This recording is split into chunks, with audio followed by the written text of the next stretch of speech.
नमस्कार किसान साथियों, कैसे हैं आप। उम्मीद करता हूं बहुत ही बढ़िया होंगे। किसान साथियों, आज की वीडियो में हम आपको धनिये के फसल के बारे में बहुत ही महत्वपूर्ण जानकारी देने वाले हैं।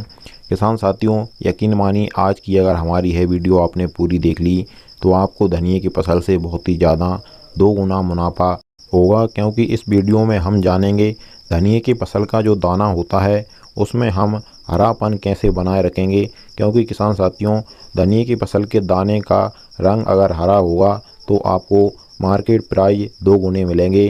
धनिये की फसल के हरे दाने की डिमांड बाज़ार में काफ़ी ज़्यादा होती है, इसलिए हरे दाने वाली धनिये के रेट बाज़ार में डबल मिलते हैं। वीडियो में आगे बढ़ने से पहले हमारा आपसे बस एक छोटा सा निवेदन है।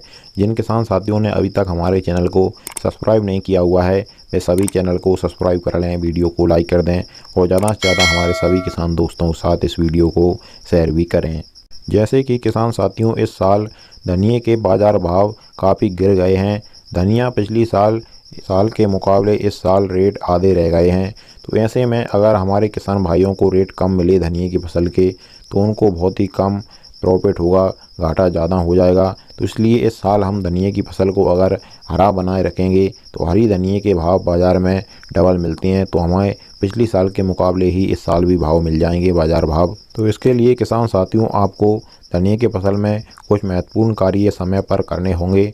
जैसे कि सबसे पहले आपको जब आपकी धनिये की फसल में बिल्कुल भी फूल ना बचे, पूरा दाना भरपूर बन जाए, तो उस समय पर किसान साथियों आपको कटाई करवाने के तुरंत पहले आपको सल्फर का जो पाउडर फॉर्म वाली सल्फर आती है, 85% वाली डीपी फॉर्म में सल्फर आती है, उसका आपको अपनी धनिये की फसल पर छिड़काव करवाना पड़ेगा।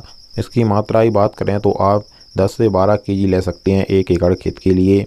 और किसान साथियों, इसको आप जब धनिये की फसल में बिल्कुल भी फूल ना बचे, पूरा दाना हो और आप हार्वेस्टिंग करवाने की यानी कि कटाई करवाने की सोच रहे हों, उससे पहले वाली अवस्था पर इसको आप अपनी धनिये की फसल में छिड़काव करवा दीजिए। सल्फर से क्या होता है, धनिये की फसल का हरापन बनाए रखता है और हरापन बनाने के साथ साथ धनिये की फसल का दाने में वजन भी बढ़ाने का कार्य सल्फर करता है। तो ऐसे में किसान साथियों, हमारे सल्फर से कई कार्य हो जाते हैं, साथ ही साथ रोगों पर भी सल्फर काफ़ी अच्छा रिजल्ट दिखाता है। जो फफूंदजनक रोग हमारी धनिये की फसल में आते हैं वह सल्फर के प्रयोग करने से बिल्कुल नहीं आते हैं। तो किसान साथियों, सल्फर डलवाने के बाद में आप 7 से 8 दिन बाद धनिये की फसल की कटाई करवा दीजिए मजदूरों द्वारा। कटाई करवाते समय भी आप ध्यान रखिएगा, धनिये की फसल का जो दाना होता है उसमें पीला या लालपन नहीं आना चाहिए, बिल्कुल हरेपन पर ही आप धनिये की फसल की कटाई करवा दीजिए, तभी धनिये की फसल का हम हरा कलर बना पाएंगे। कटाई करवाने के बाद में किसान साथियों, धनिये की जो फसल है उसको एक जगह खेत में इकट्ठा करवा दीजिए। यानी कि अगर आपने 1 एकड़ खेत में धनिया लगाई है तो उसकी आप 2 जगह 85 लगवा दीजिए, यानी कि 2 जगह इकट्ठा करवा दीजिए, या फिर आप 4 जगह भी इकट्ठा करवा सकते हैं। हमारे कहने का मतलब है फसल को आप खेत में ही 4 जगह रख दीजिए। और इन 4 जगह किसान साथियों, आपको धनिये की फसल को सूख जाने पर इकट्ठा नहीं करवाना है। आपने जैसे ही कटाई करवाई है उसके 1 या 2 दिन बाद गीली फसल को ही इन 4 जगह इकट्ठा करवा दीजिए।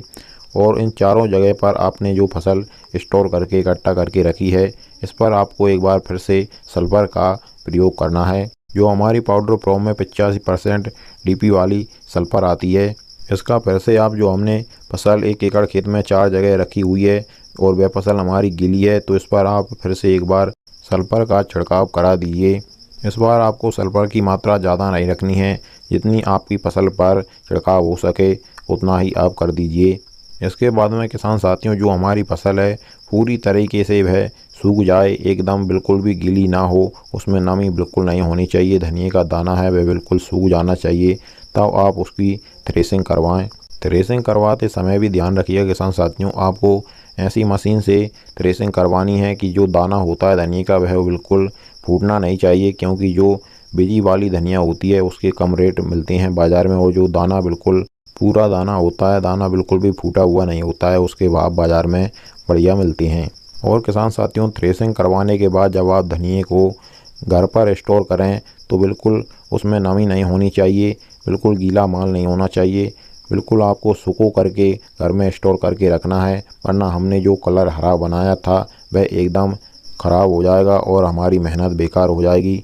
धनिया के फसल का हरा कलर जो हमने बनाया था वह बिल्कुल चला जाएगा और वह बिल्कुल पीली एवं काली हो जाएगी। तो किसान साथियों, इस प्रकार से आप धनिया की फसल का कलर हरा बना करके मार्केट प्राइस दोगुनी ले सकते हैं और आपको ज़्यादा प्रॉफिट, दोगुना प्रॉफिट होगा। किसान साथियों, इसी प्रकार से हम आपको आगे भी आपकी सही फसलों की जानकारी सही और समय पर देते रहेंगे। इसके लिए आप हमारे चैनल को सब्सक्राइब करना बिल्कुल मत भूलिएगा। चलिए फिर मिलते हैं अगली वीडियो में।